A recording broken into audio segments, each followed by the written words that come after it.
Hi guys! Welcome to my new vlog again.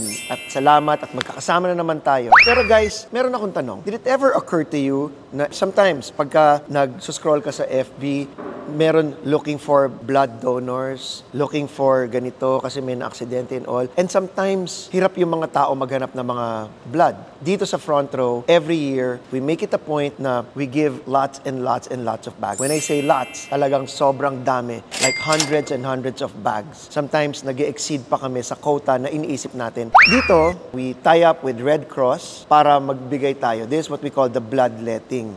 Ano ba yung mga benefits ng blood donation? Alam nyo guys, 1 pint can actually save 3 lives. Imagine, dun pa lang, it's gonna make you feel good already. Actually, mamaya, mag-interview tayo ng doktor kasi hindi po ako doktor. Kaya hindi ko po talaga alam yung mga medical explanation doon. Binabasa ko lang po yung mga nakasulat doon. Pero mamaya, doktor na po ang magsasabi. Kaya talagang may medical backing tayo. Blood donation reduces the risk of cancer. Di ba? Blood donation helps stimulate new blood cell production. Guys, mamaya, samahan nyo kaming lahat dito sa front row at magdodonate tayo ng blood. At sana, itong kawang-gawa natin na ginagawa sa front row, sana makasave ng mga buhay. Na parati natin sinasabi, di ba, sa front row, we are in the business of changing people's lives. In this case, we're not just changing people's lives, but we're trying to augment, we're trying to save people's lives dito. So, ngayon, dito tayo sa I Saved a Life by Front Row Cares. Again, I'm R.S. Francisco, and welcome to my blog.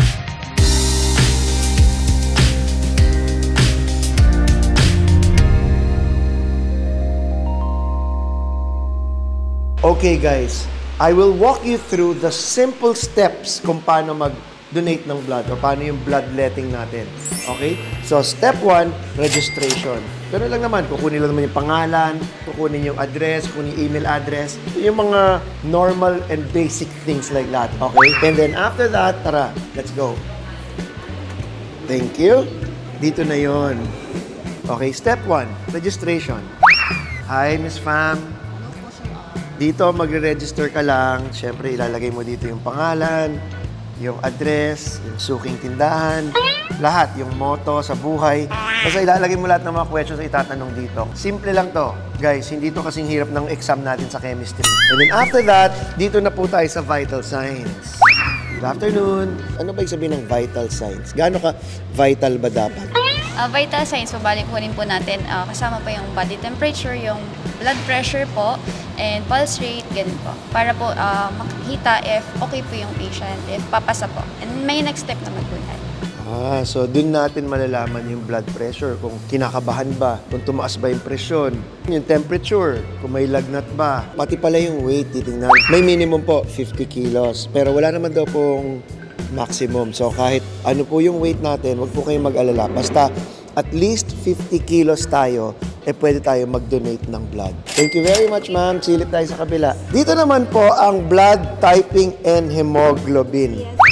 Ma'am, paano po ba to? Hindi ko po alam. Yung blood typing po, para doon po natin ma-identify kung anong blood type po kayo, either A, O, B, or AB po.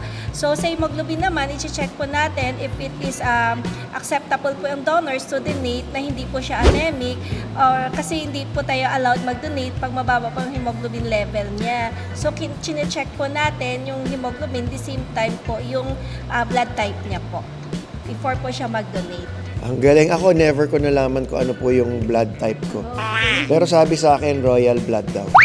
Joke lang po yan. Joke lang po. Gandang hapon po, Doc. Ako po si RS. Ito po si Doc sa step 4, physical examination. Feeling ko lang pero si Doc magkasabi mamaya. Feeling ko dito niya kikilatisin kung talagang pwede bang mag-donate ng blood o hindi. Kasi dati sa school namin may physical examination pero hindi ko alam kung pareho. Kaya alamin natin. Doc, ano pong nangyayari dito sa step 4 physical examination? In-auscultate namin. Ibig sabihin, pinapakinggan yung heartbeat, pinapakinggan yung lungs, okay, na wala siyang plema, wala siyang ubo. And then, sa heartbeat naman, kung regular. Ngayon, chinecheck din namin yung mga pinanggalingan, vital signs, kung okay, na hindi mataas yung blood pressure. Then, we also check yung sa eyes. Tinitignan namin kung madilaw o kaya maputla, lalo na doon sa may eyelid. So, pag ganun kasi, bawal sila mag-donate pag maputla. Titignan din namin yung overall na physical appearance nila. Kung may mga sugat, hindi sila pwede. Kung may tattoo sila na bago pa lang, hindi rin po pwede. Ayun po, when we say bago, ano po yung sabihin ng bago? Less than 1 year.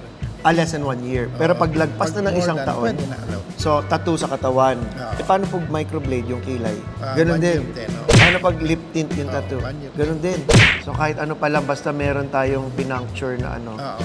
Pero Doc, ano po ba yung rason? Bakit ganun? Bakit kailangan 1 year pa nakalipas tattoo? Like Ay. ako meron akong tattoo. Pwedeng nagkaroon sila ng infection along the way, pero gumaling na. So, para to be safe, nagbibigay sila ng leeway ng 1 year. Ito na yung last and final step, yung blood extraction. Thank you very much, Doc. Maraming salamat. Dito ngayon hihiga kasi pipili ka kung Shiatsu o Swedish ang gusto mo. Tama po ba? Ano bang... Sorry, ano bang masahing mangyayari dito? Sila po yung taga-spa, Red Cross pa. Sila po nagmamas...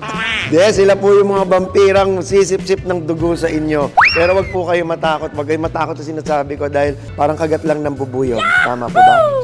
Kasing laki daw ni Jollibee. O, kanya na galing yun, ha? Hindi sa akin galing. Hindi, ano lang yun. So, hihiga po dito. Explain nyo naman po yung ano, ma'am. Ayun nga, hihiga na dito yung donor, tapos check natin yung vein mo dito sa ano para dito lang tayo magpa-phlebotomy sa sa braso. Yan lang ang pwede natin kuhanan pagka blood unit yung kukuhanan natin for transfusion. Bali, ito yung ginagamit natin na blood bag. Sterile siya. Ayan, oh. Kita nyo. Dito yung ano. Sterile po ba yan, ma'am? Hindi pa yan open. Ayan pa, naka-close pa siya. Tapos yan, ipapunction natin yan dun sa vein na nakita natin dun sa braso mo. And then, mag-free-flowing na siya kasi medyo, yung needle niya kasi malaki.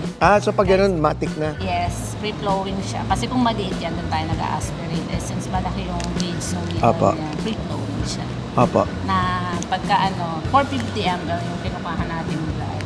Pero yung pinakang weight niya, 500 plus. Kasi nga, etong blood bag na to may additives na siya para mag-last yung blood for 35 days. 35 days? Yes. Pero yung 35 days na yun, hindi yun maabot sa ganun. Kasi kailangan nga. Mas marami yung Sa nakakailangan. demand. Yes. Oo. Yes. Ma'am, to be exact, ilan ml po ba ulit? Bali, 450 yung kukuhanin 450, natin. So, 450 yun yung ml. pinakang regular or normal na kukuhanin natin sa blood mo, 450 ml. 450 ml pala talaga. Yun, eksakto na yun. 450 ml. Okay, so there you have it, guys. Ngayon, kaklarify ko lang, ha. Ang 1 pint po, based sa Google, is 568 to be exact ml. Pero po, ang kukunin lang po ni Ma'am Irene, ay 450 lang. So, a little less than 1 pint ang makukuha.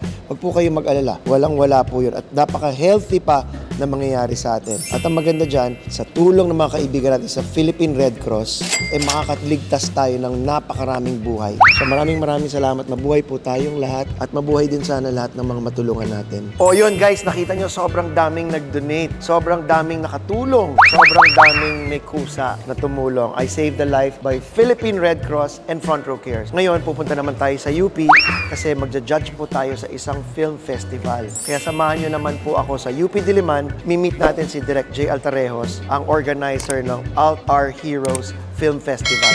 Let's go, guys!